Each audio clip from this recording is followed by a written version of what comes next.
Bam, we're live. Welcome.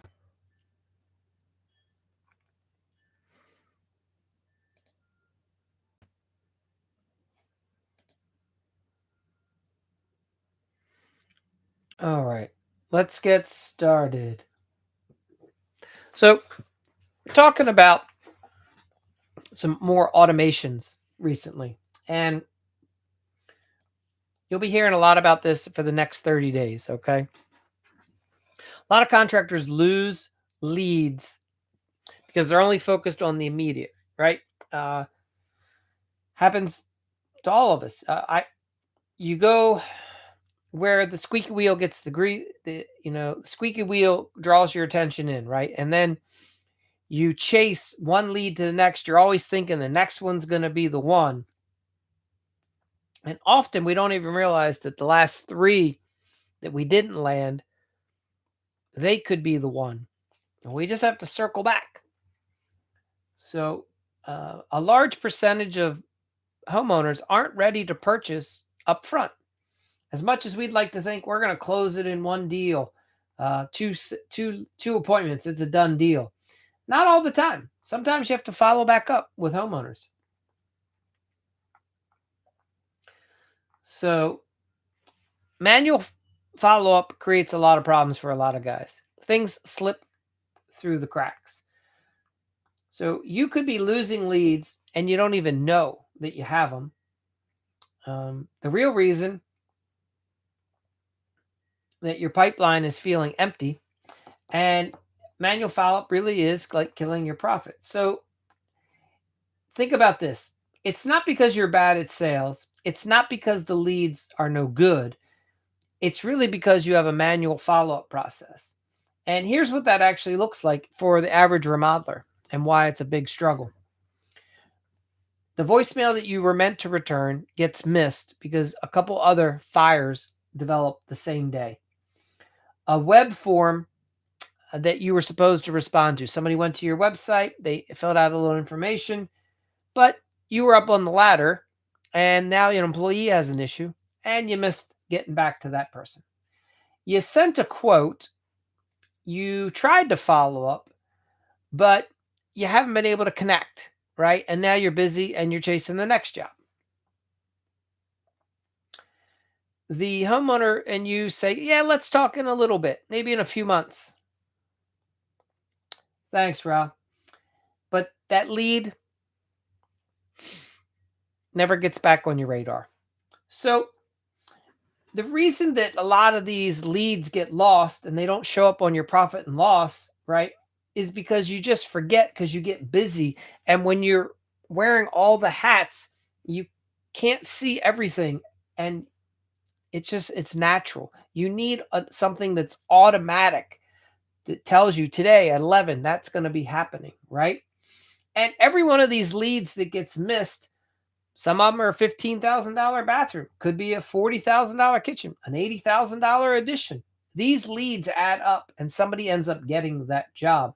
They quietly just slip through the cracks. And the next thing you know is you're like, damn, I should have made a sticky note. I should have called them back and I forgot. Happens to all of us, happens to me. Um, so if nobody's on you and no one's pressing you to say, let me see your leads, let me see the follow up, show me the notes, put it into the CRM, then this happens. But when you magically have a CRM and you start following up, you're shocked at how many of those leads start developing into a real deal. So you can sort of think of manual follow up as like emotional whiplash. Because one week you're busy, tons of calls, you're feeling real hopeful. Next week, crickets, and you start doubting your existence. Why did I even get into this industry? And the truth is, the leads didn't vanish. It's that your process didn't capture them. You didn't track them. You didn't stay in front of them. It's because you're too busy. You're trying to be the owner of the company. You're trying to be your salesperson. You're trying to be the project manager. You're trying to be the carpenter. You're trying to be the firefighter for all the issues that come in. You're trying to collect the checks from the homeowner. You're trying to meet the inspector. You're your own CRM. It shouldn't live up here. It should be on the computer. It's not This isn't a good strategy if you're trying to do it up here. It just leads to exhaustion. Yeah, you can manage 1 or 2 jobs, but that'll never scale and you'll never grow. So this is where we came up with years ago. I came up with the concept. It's a digital foreman. That's really what you need, because you don't need more willpower. You need a system that just works. Think about like the best way to describe it is a car. You just put the key in, you turn it, and a lot of things start happening behind the scenes, and then it runs. The engine's on, you got heat, right? The stereo works. You can up if your power windows, they all work. You just had to turn one key. You didn't have to go around and fiddle with every single thing. They all just are ready to work now. In remodeling, your business is like that. If you want the windows to go up and down, they should be ready to go as soon as you turn the key. All right. In fact, a lot of you guys have the newer cars where you have presets. You click a button and it automatically knows what you want. Well, these can be your emails and your text messages to go out to customers and your autoresponders. So a digital foreman never forgets, and it can instantly reply, especially for those of you now using web forms. When someone clicks on your website and they want more information, it should automatically get a workflow and a trigger. Hey there, Jay Allen. Welcome. Thanks for coming in today on the other call. Appreciate that. Oh, good to see you here. Just talking about some automations for your business. This is probably something that's going to be big for you guys this year. Freeing up some of your time. So you're doing some of it already. Like the way you auto access your CRM that mentioned, it responds to the homeowner and prompts them to give you a review, a Google review, things like that. So it won't be much longer. All right. So the concept of a digital foreman is that is your software. It's your brain that lives on the computer and does everything for you so that you don't have to remember to do it, right? It nudges people along. It re-engages. It reminds you that, hey, you're supposed to call this person. You're supposed to email this person, right? So instead of everything having to live up here, it lives nice and neat and organized on your database in your computer. You get a new lead. You check off that you've contacted them. Did it move to an appointment? Check.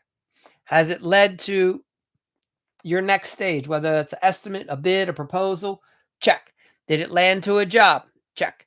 Right? You follow along the process. Every lead, you have this checklist so that you know where it lives in your funnel. Most salespeople, if you've ever had like a professional sales job, your sales manager always wants to know about your funnel.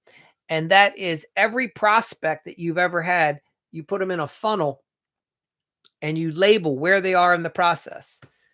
Are you about to close them? When are you going to close them? What percent likelihood are you going to close them for? And then what's the next step? If you don't have a next step, then the lead is a fallback. Okay. So you don't have to build the perfect system. This isn't about like trying to launch a rocket, right? What I'm saying is it's about just having some simple automations that work on the back end. So let's say you have a website. The homeowner should be able to fill out something on the website so that they can get some more information. They should instantly then be put into your CRM and get a text message or an email. Hey, Joe, thanks for inquiring about our services. We've got your message. Boom. You shouldn't have to be involved in that. The system should do it automatically. And then you get notified that somebody came in so that you can then follow up with a phone call or some other way, right? Something as simple as that will help you recover a lot of leads that you may be missing during the day. Not everybody wants to call you. So you also need a follow-up for every phone call that you ever have over the phone that doesn't lead to a site visit or a job. They need to be put into some sort of a system where you're re-engaging them with a text message, an email, maybe another follow-up phone call, right? And not just once or twice, but until you find out that they literally have either said, no, we are not doing the job, or we've hired someone else, or they're going to hire you. So You do this one prospect at a time, one day at a time, one automation at a time.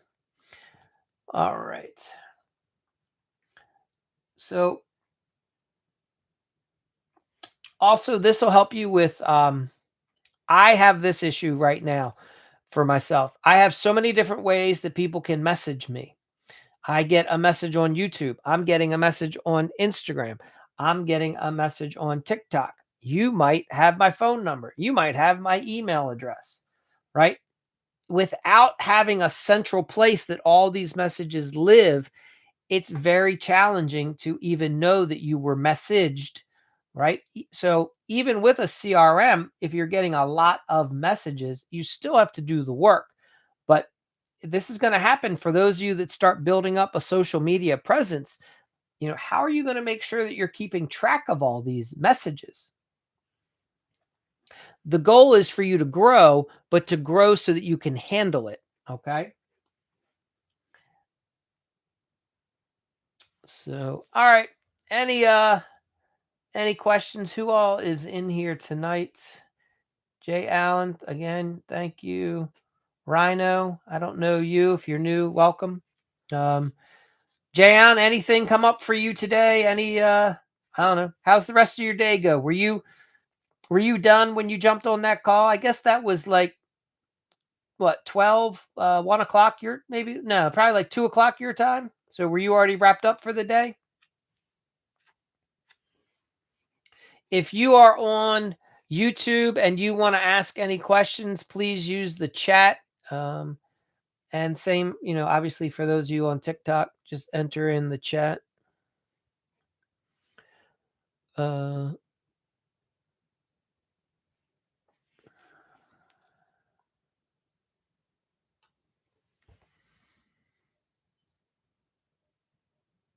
Look at you running, man. Good for you.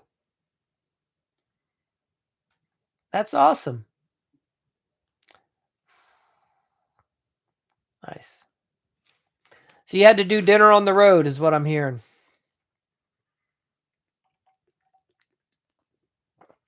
Okay, you're 1 hour behind me. I will remember that at some point in life. Jay Allen. Uh, I really should put a map in front of me. I'm the type of some people know, like I only know that California is 3 hours behind. So I have to remember. All right, you're 1 hour. All right, so your day is sort of wrapped up at that point. I'm assuming for the most part, on average. Nice.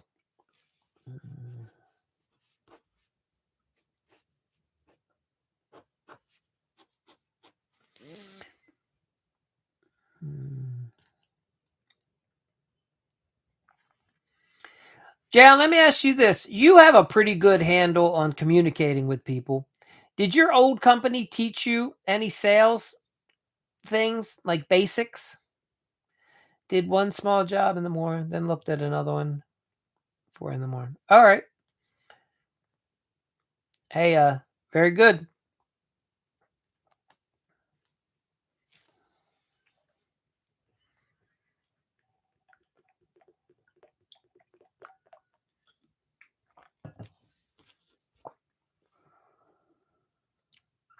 Hmm.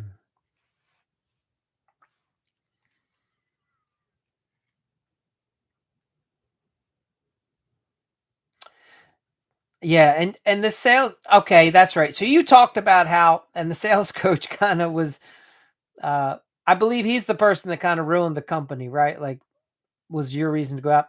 But like over the other years, did they ever, like, you have a pretty good understanding for customer service, and you have a pretty, like, how do you think you learned all that?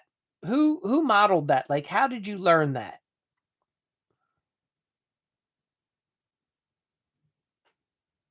Yeah, so you were self-taught. It's interesting. Not a lot of people have all that ability that you have. You have good insight, like good communication skills. So it's awesome.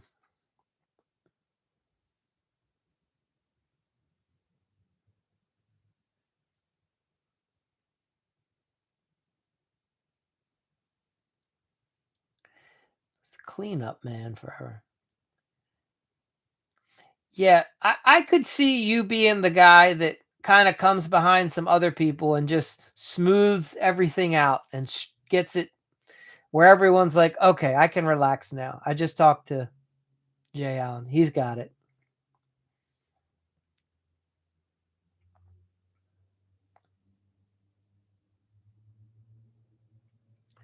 Yeah, like you have that's it's an interesting point you bring up when others on the crew miss it completely. You have that in intuition. You're observant. A lot of people live in a bubble, right? And they only are looking at how everything affects them. And they're almost oblivious to kind of how it's that thing about they say read the room, right? Some people are just unable to read the room and gauge, get a sense for the temperature, what's going on. But you have that, I guess you have it innately. Maybe you've always had it. And then you've just enhanced it over the years. I would think too that this has been my experience. You have a lot of reps in the the plumbing space. Okay, right? Like you've been on a lot of sales calls, and I think that over the years, probably what you've witnessed or are observant to is patterns. And you've probably been like, I've been in this situation before, right? Different homeowner, different house, but similar situation, similar personality style. And you start to be able to go, this is how I've dealt with something like that in the past. And then at least it gives you an initial way to proceed. And then you can reevaluate and adjust based off of how you're seeing what you're putting out and how it's landing or not landing with the person you're talking to. So it's really good. It's what you, yeah, it does. It totally does. I had to learn that the hard way too. I was too serious. And I probably am that way. I bet I'm like that on some of the calls. I don't even know that I'm doing it. Sometimes I need someone to tell me like, "Relax, make a joke. This we're supposed to be having fun right now." Um, yeah, that's good that you have that innately. It works really well. I might have shared with you, and please forgive me if you've heard the story. I hired a behavioral trained psychologist, somebody who had a they were they counseled people and they understood human behavior. And I asked them to go on a couple sales appointments, and I just told the homeowners, this is Joanne. She works with me in the company, and she wants to see what sales are like when you meet with a homeowner. And I had her watch me interact with the homeowner, and the very first thing she said was, "You're too serious. Like, relax. Let people joke and laugh, and you have to." She used the term like modulate or fluctuate. I have to learn to ebb and flow, be serious for a minute, and then relax and joke. It's not natural. When I'm in, I guess what it is when I'm in the homeowner's house, I take it too serious at times. So anyway, that's awesome that you know how to do that naturally, because I would agree that's like a superpower to be able to get everyone starts. You probably notice that your homeowners feel super comfortable around you.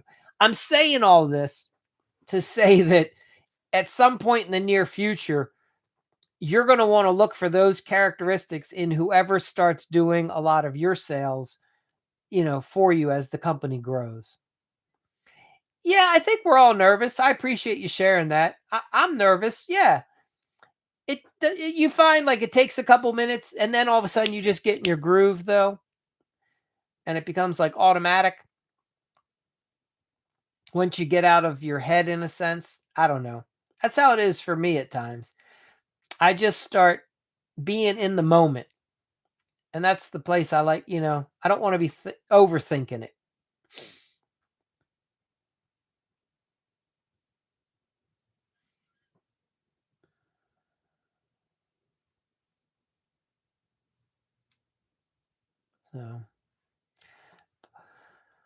So, anyhow,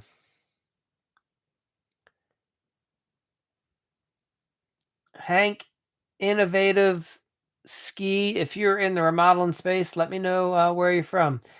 Hey there, Fernando.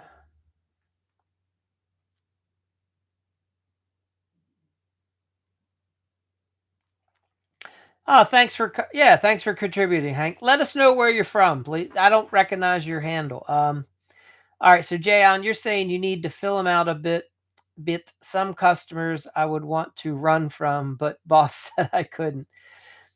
You, I want to share this, and the all right, Buffalo, New York, awesome.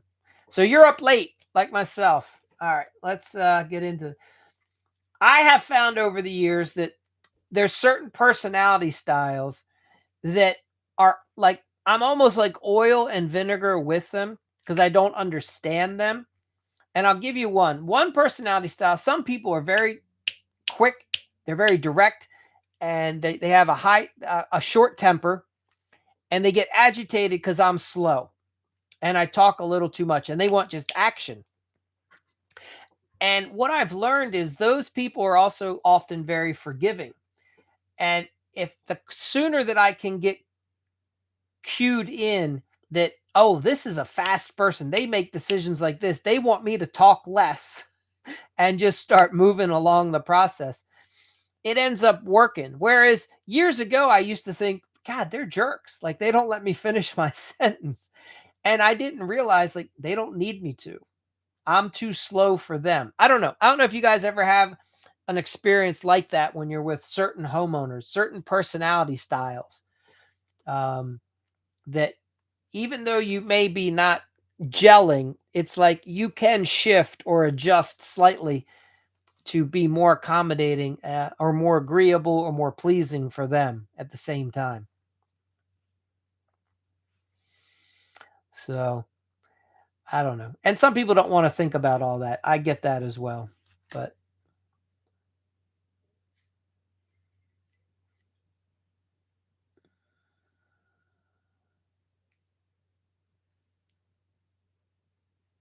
yeah. So Jayon, I probably frustrate you at times when I'm talking because you're like, Mike, just get to the point and move on to the next topic.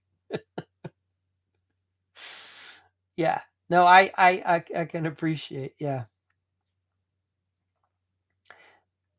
So my girlfriend, we've been together, God, like 5 years. Yeah. And she is very patient with me, but yet she doesn't need all the details. She just needs me to, she's always like, why all the stories? Just give me the details.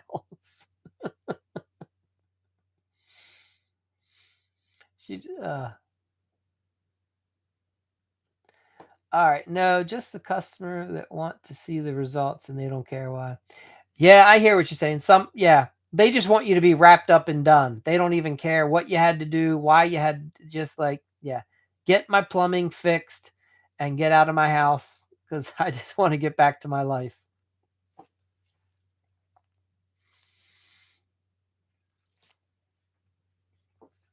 Yeah. Yeah, some people are definitely like that for sure.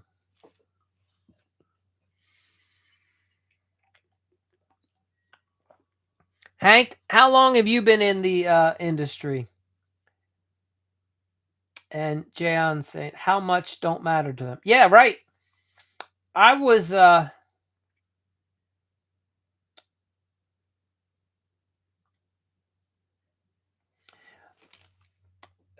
Hank, thank you for sharing that. It's hard to say. I've been, like I said, I had that psychologist follow me around on a couple points, and they told me I need to get a little personal at times with the homeowner. Like if there's a dog, pet the dog for me, talk about the kids. I don't know, like not a lot, but just show that I'm human for a few minutes at times.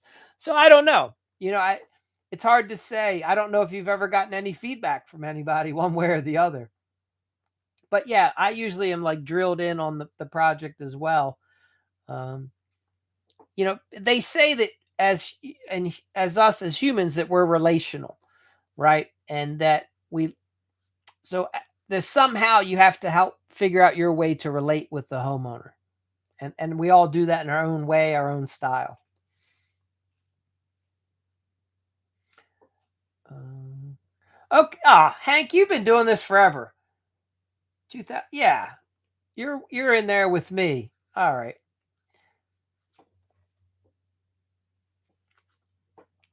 Yeah.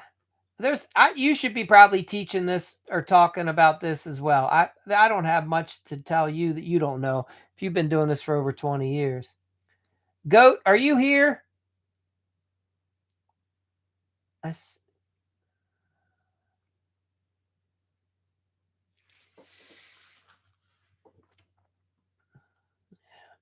What's your specialty, Hank? Are you full service remodeler? You do kitchens? What do you do?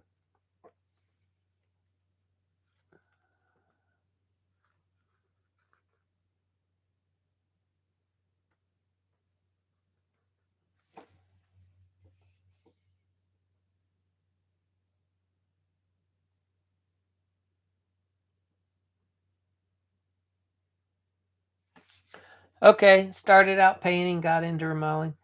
So, would you consider yourself a GC now? You have direct employees or do you use subs? It's funny, my when I was in college, you ever hear of student painters? I worked one summer.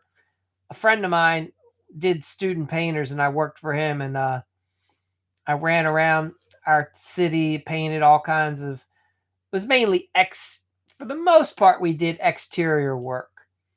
You know, soft. A lot. We have a lot of old homes in the city, so I'm up on like a 60-foot ladder because nobody else wanted to go up, and I was dumb enough to be like, "Yeah, I'll go up there." And painting soffits. And we had a lot. This was when I got started. A lot of people kept their wood windows. Everyone loved their wood windows, so we would reglaze windows, paint the windows. You know, I don't. It seemed like replacement vinyl windows that really took off later, probably late mid two, like in 2000 and on. Everybody started replacing all their wood windows. But when I first painted, everybody loved their wood windows.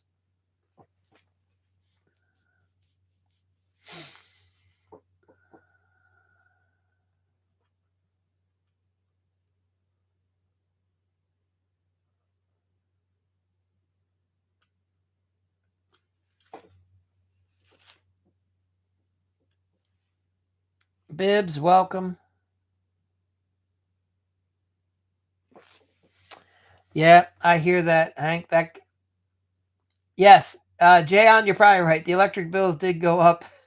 Single pane glass, people were like, "We're not doing that anymore." Yeah, Hank, I can hear that. Yeah, that happens to a lot of guys. All right, so you had the 12 guys, never made any money, so now you're just doing it. Yeah, very cool. Well, you've been doing it long enough, you know what to do. Yeah. Yeah, it's interesting. You know, I've sold a lot of windows, Jayon, and I don't know if I believe all the hype because when you look at the cost, when somebody invests like $20,000 in windows, you got to be saving them a ton of energy costs to make that up. Now, I don't always know if it works out. I'm not saying I would say that to the homeowner. I would, I'd be like, no, look at this. There's energy savings. You get your low E, and let's get that argon gas between the panes, and the vinyl windows open and close much simpler, and you don't feel the drafts. And they're definitely more energy efficient. But the cost of the vinyl windows nowadays, I wonder. What do you think? Do you think the average homeowner is saving enough per month? I guess in certain climates. Yeah, exactly. Not if you don't insulate the house. Yeah, because just because the window's not drafty doesn't mean the wall isn't. Yeah. Mm.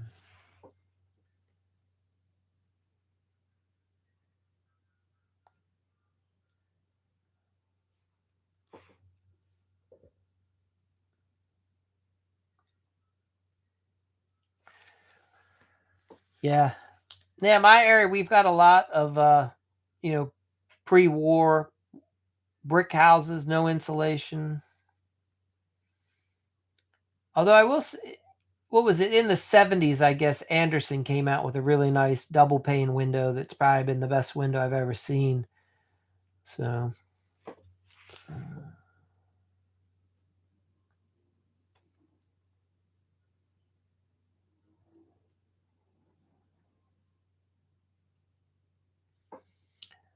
I thought, let me see.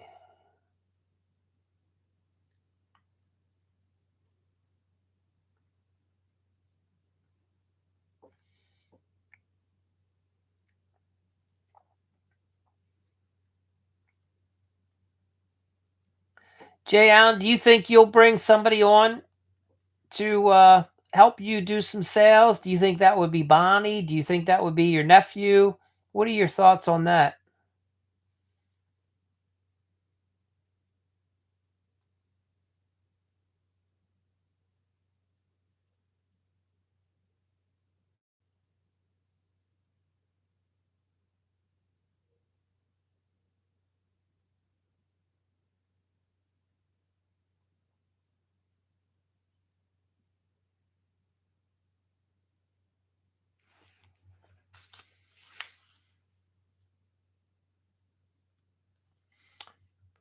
Okay, very good. Yeah, you'll find someone like you.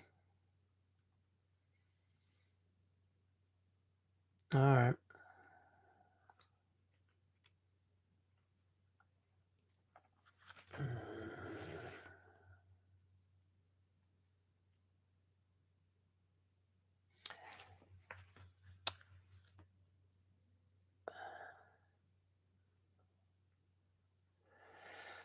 You know what? Yeah, you know what, Jay Allen? I think though that I really do believe that you're going to attract all the right people. They're going to show up right when you're ready for them. Maybe a little bit before you think you're ready, but you'll be ready. They're out there. You just haven't. Um, they're there. I'm telling you. And believe it or not, in your marketplace, you're going to talk to just like a couple suppliers. You're gonna bump into somebody one day, and you're gonna be like, "Damn, that's like the person I need." They'll be right there when you're ready.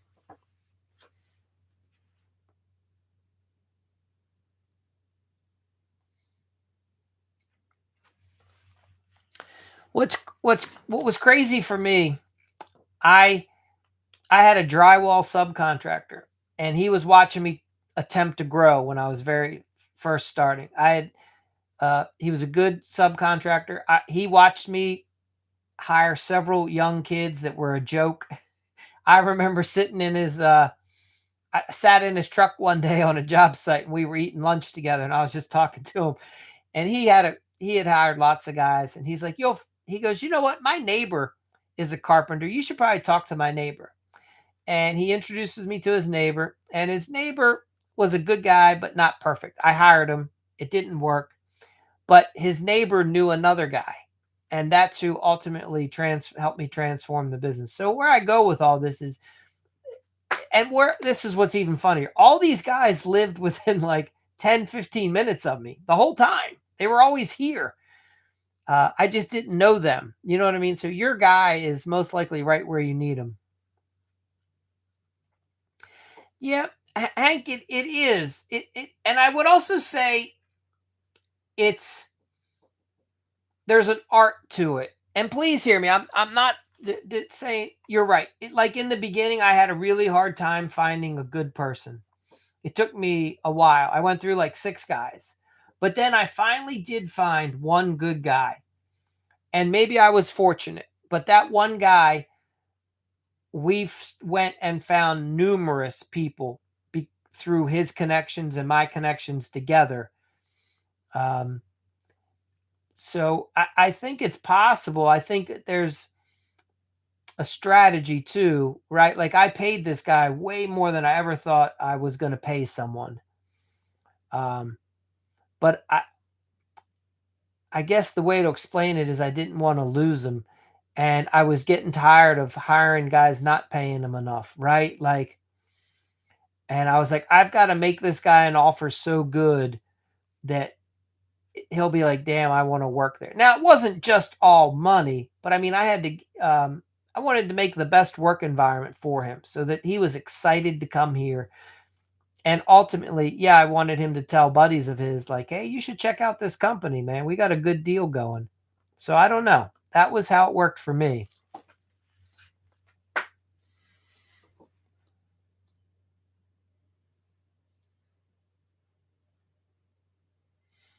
But I think you have, as they say, I think you have to like, you definitely have to kiss some frogs. You have to go through the process. Um,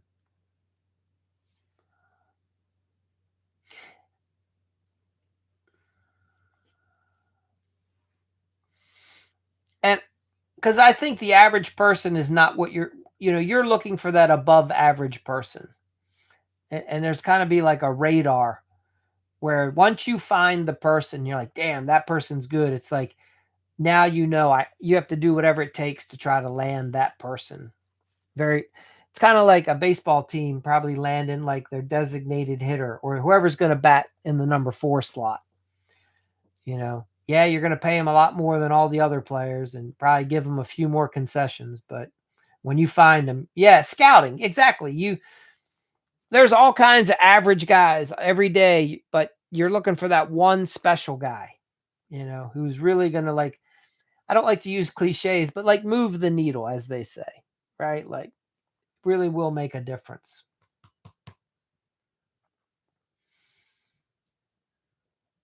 So, all right. What else? Anybody? What about you guys? Any questions? Jayon, I know you're using House Call Pro for your automations. You're getting into those a little bit now. Hank, are you doing any automation? Do you use any? You have a CRM? Jesus, welcome.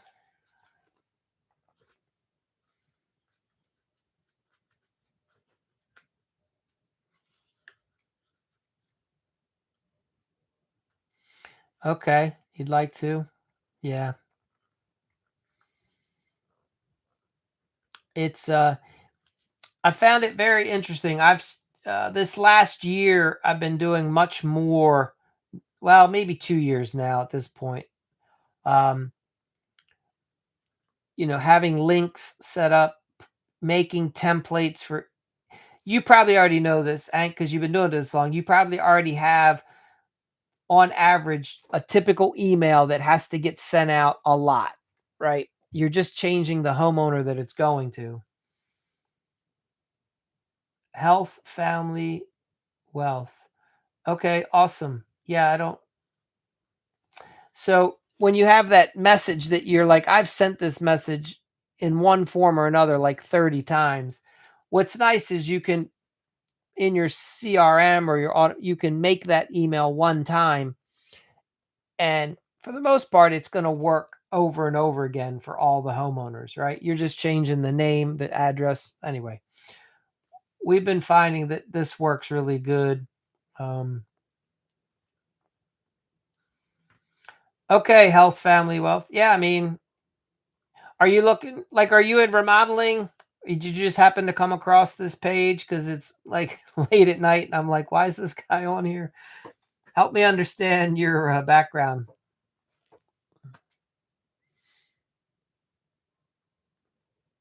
You do woodworking? Okay, very cool.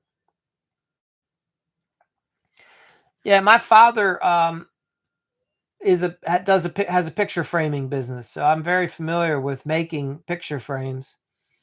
You just started? Okay,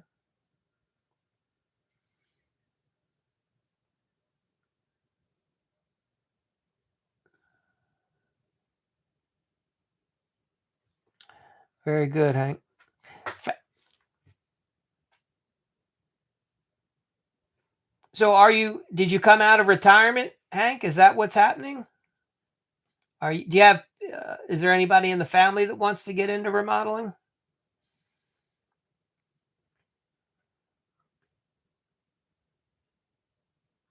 Yeah, so the picture framing business is interesting. They don't, I don't know if you ever watched how they have a special saw it's a chop saw where they step on it and it literally, it's not a saw that spins because that'll cut tear out. It just slices the picture molding. He doesn't. Yeah, so I mean, he frames pictures for people, right? Like he'll build the frame. He'll it's if he'll do. Some people want frames around their artwork. So some stuff doesn't get glass. He just makes a nice frame for it. It could be a metal frame. He does wooden frames. Some people need matte work done, right? Like the picture has to have a nice matte, and then it gets the piece of glass. Could be non-glare. Uh, it's I tell him frequently he needs to have a TikTok account, health and family. I should connect him to you and maybe, but no, he doesn't do a lot of tutorials on it. Alls I know is he has tons of moldings because mold that business is interesting. You have to buy it. How much markup should I have on my projects? How much do you want to make, JC Diaz? I don't mean to be smart, but like you get to mark up whatever you need it to be for your projects. What type of work do you do? What's your background? Yeah, the pic. So, and it's health and wealth. If you get for those of you that are in remodeling, I learned something really interesting. So when my father makes a wooden picture frame, once he has the miters cut, and what he does is he drills a bunch of little holes into each of, and then when you glue up something, it creates pockets for the glue to adhere to. And I can't tell you how many carpenters I watch all day long. They make flush cuts and then they glue the corners together. And you will get a much tighter, stronger bond if before you glue it, take a few minutes and drill like 15 little holes, maybe like this deep, into the surface that's going to get glued. And you put your glue in, and then you stick the miter together and clamp it. It's a much stronger bond. So I'm always amazed at, I mean, you will not see, I'm telling you right now, you can watch 1,000 videos on carpenters gluing up two wood surfaces and none of them drill holes to give the glue pockets to settle into. Uh, who would have thought? Let's see. What do we have happening here? But yeah, JC Diaz, if you're still here, I need more information to help you with your profit margin. Sure, you're welcome. Health and family are you trying to start a picture framing business? Like, do you buy moldings? Like, help me understand your interest because picture framing. Yeah, thanks, Jason. Thanks, Jalen. But yeah, health and family. Do you like picture framing is an interesting business to get into. I, the only the money is in custom stuff, right? Because you can go to Walmart nowadays and buy a picture frame for like $1, you know, and I don't even know how the company's doing it because the material is more than what they're selling it for. But like people that win awards, diplomas, and people that want a lot of the work, a lot of the money is you just inherited some woodworking tools. Okay, so you want to just make some gifts for your parents. Yeah, you can make a basic frame. All right, I got you. A lot of the money, I was gonna say, a lot of the money in picture framing gets into matte work, and like doing inlays where there's more than one picture. You take a news article and you're cutting out a section for the news article, and then you're putting a picture or adding a metal, or that's where a lot of the money gets. It's the custom work is where you make money in that business.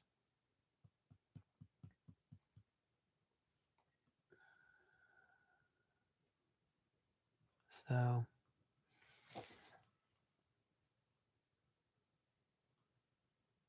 Yes, Jay, on any business, the custom is the customization. Thank you for 100%. You have a tabletop router? Yeah, nice. So, yeah, make sure you have good blades or good bits. Make sure your bits are clean and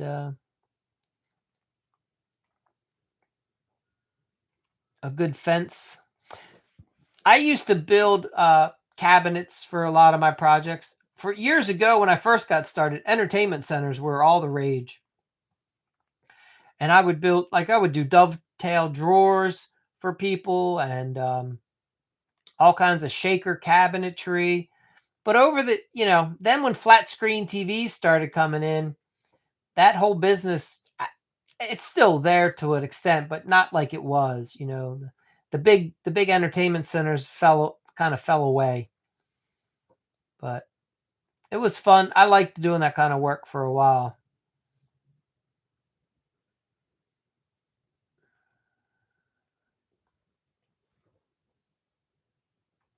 Yeah, I mean, it's different now. It's now an accent wall, but people aren't getting a lot of like custom drawers made or drawers with a hidden drawer behind it, stuff like that. I don't know. I don't see that as much anymore. I used to build a lot of bookcases for people. We would build this was always interesting. We would build hidden rooms for people. So uh, if you had best way to say this is, let's say you have some firearms or cash. You're the type of person, whatever.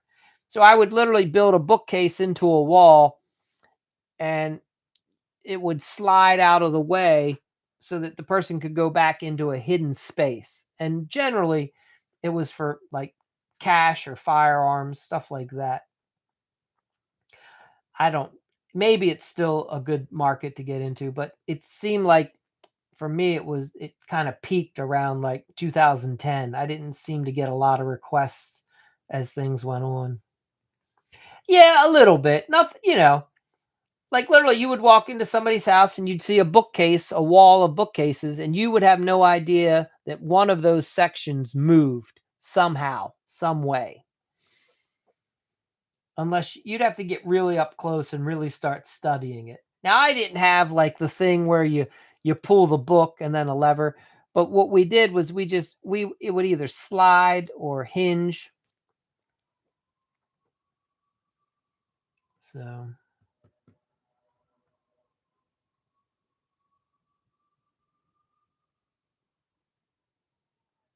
used to use I used to take rollerblades back when they were pop, and we would cut the boot off and then just take the wheel track, and a lot of because they were those nice what are they called, urethane wheels. They worked really good. We would use those a lot, and they could support a lot of weight, and that would help us make the bookcases roll or glide very very nicely. So, what else? All right, Jay Allen, you got anything you want to talk about? Health and me.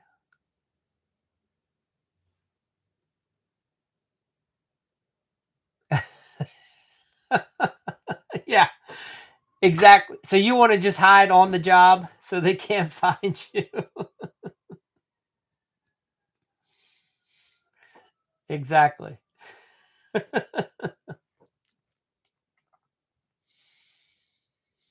Mm. uh, Health and family wealth. Tell us what are the tools that you inherited? What do you have? Like a planer, table saw, bench top, router? Did you get a chop saw, um, drill press? What kind of things do you have? Belt sander?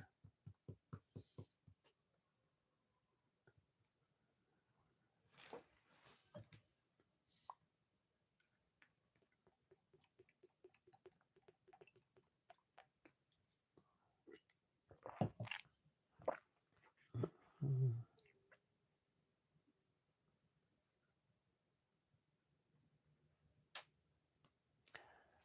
Okay.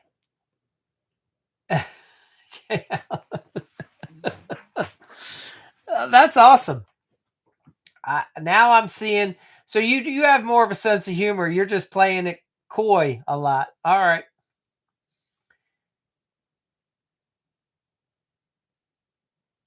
Okay. Nice. All right. So you got a good setup. You got the table saw. You got the router, the band saw. They're nice. The belt sander, the meter angle. All right. The grinder. Uh, very cool.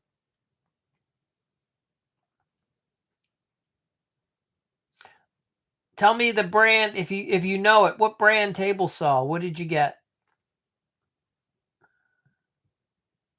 Do you have and do you have the space for all that? Because usually now you need like a basement or a one car garage minimum. I mean, that's the thing about woodworking. Usually you need like a good size setup just to put all your to work around, especially if you start using sheet goods.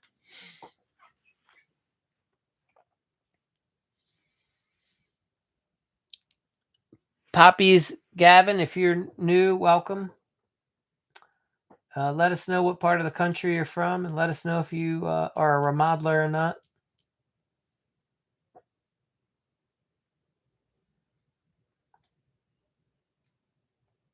Damn, nice. One and a half car garage, Wisconsin, so it's a little cold. All right. Sure, take a peek.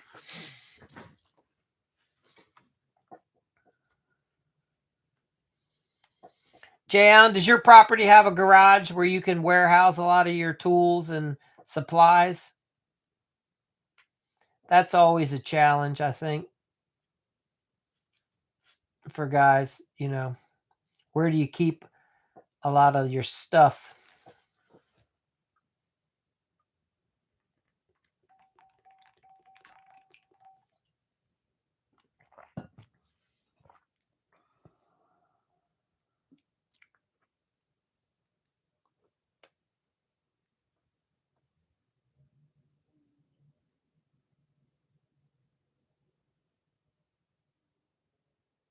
Okay.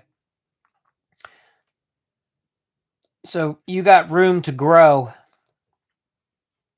Do you have aspirations to get like do you see yourself at one point getting a trailer and a mini X, or do you see yourself always renting that? A lot of room to grow.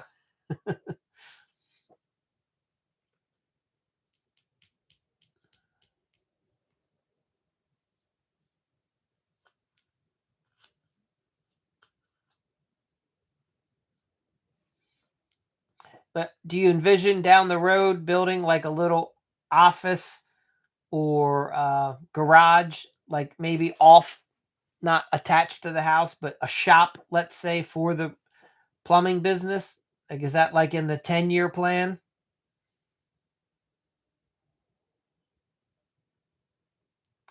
Okay, you've already got the trailer. No, yeah, completely. I don't know what type of like if that's if digging up sewer lines or installing supply lines. I don't know how much of a thing that you want that to be. Some guys love it, some guys don't.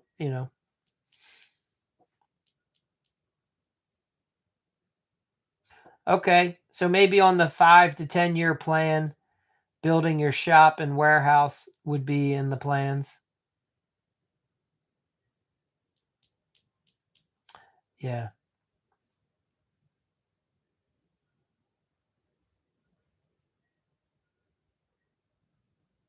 that's all right. Health and family health. I just curious what you got. No worries.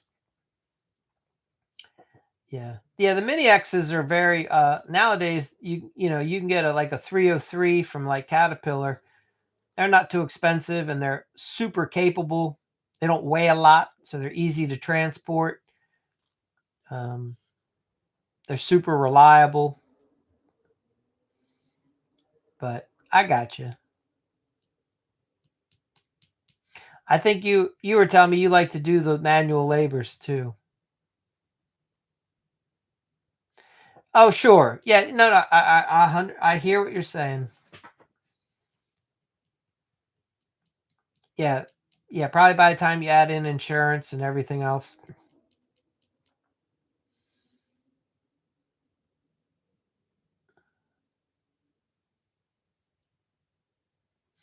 Okay, look at yeah, adjustable legs.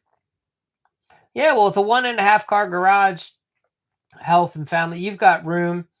I mean, there's a lot of guys that so like woodworking, wood shop, you already know, they're huge channels on here. So guys will have all kinds of tables that you can build. Yeah, that's right, Jan. You were telling me you can run all the equipment. Mini X's, dozers, skid steers. What made you get out of that business, by the way? Why did you leave earth moving, let's call it? Yeah.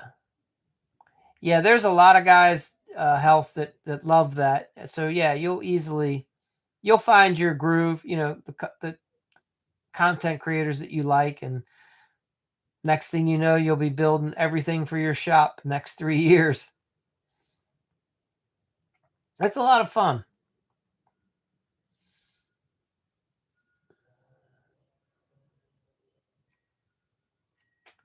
Okay. So it was a family business. They split up and then '08 happened. Damn. Do you think you would have stayed in it and never got like cuz it's interesting to me it's interesting that you went into plumbing, but I guess that was just where the opportunity was.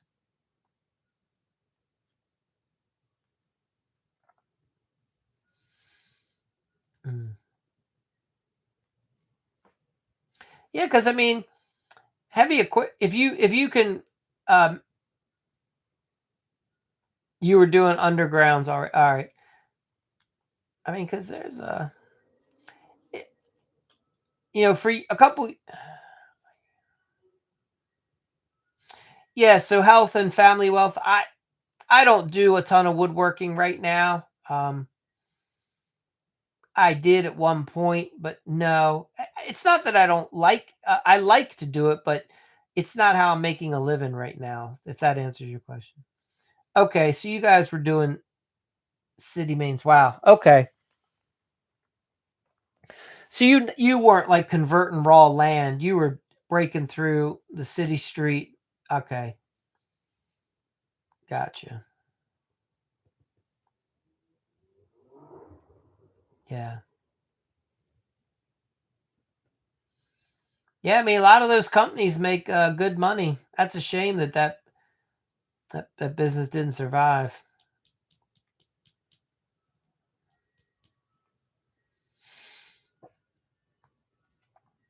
Sometimes timing's just not your friend.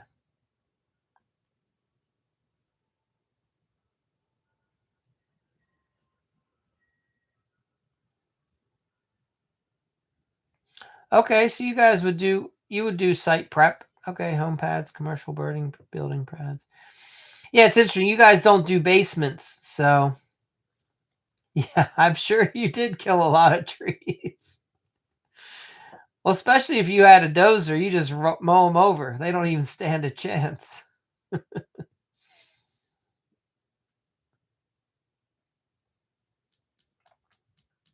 Hmm.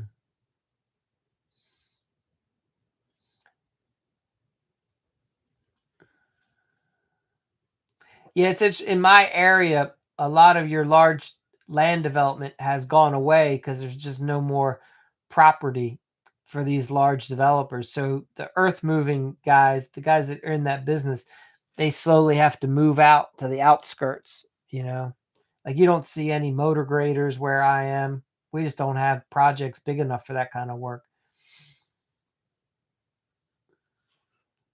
Not like out in the Midwest where you just have land for days.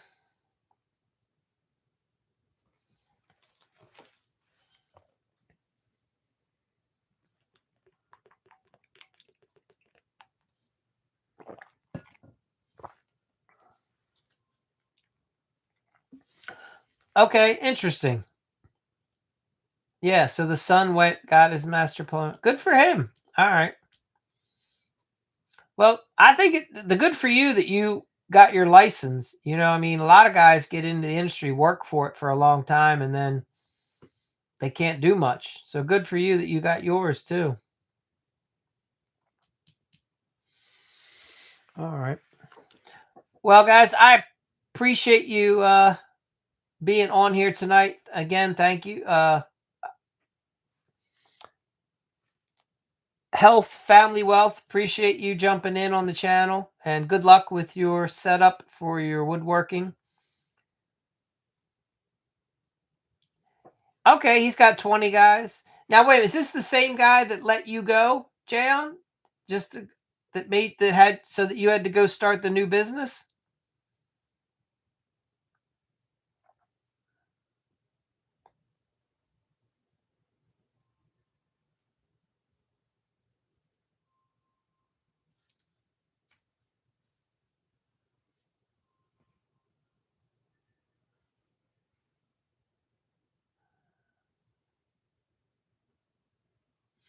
Okay, never mind. All right, gotcha.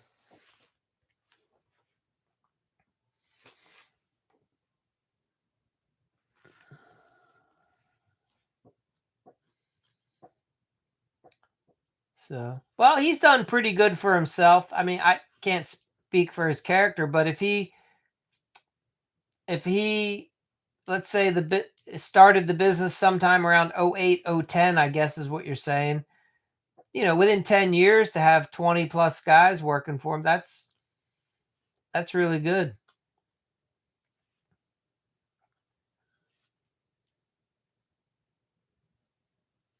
Okay, he's that's interesting. Cool.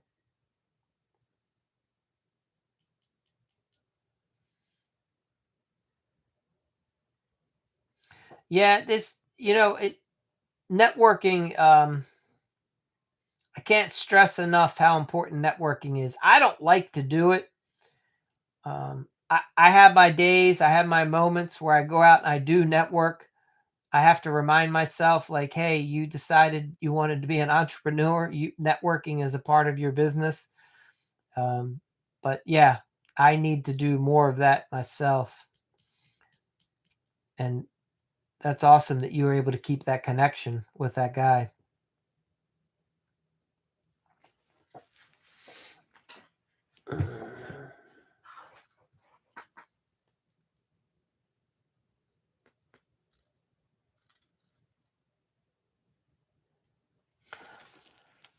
Oh, I see. Yeah, an hour and a half. Forget that. No way. That's 3 hours a day commuting. Nah, I got you.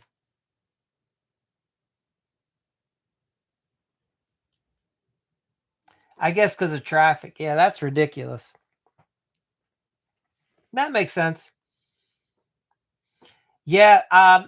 So when I was in my area, I mean, we have one of the worst rush hour traffics in the country. So just for me to go 20 miles can take me 2 hours at times. Like if I mean, well, I might be exact, maybe an hour, hour and a half. Literally, if you have to use our beltway system to go around, it can be a nightmare. So you the best way to do it is to find back, but anyway, it's a nightmare. Mm. So, all right, Jayon, I appreciate you being here. You have an awesome night, and hope you crush it tomorrow. We'll be back for another one. Thank you.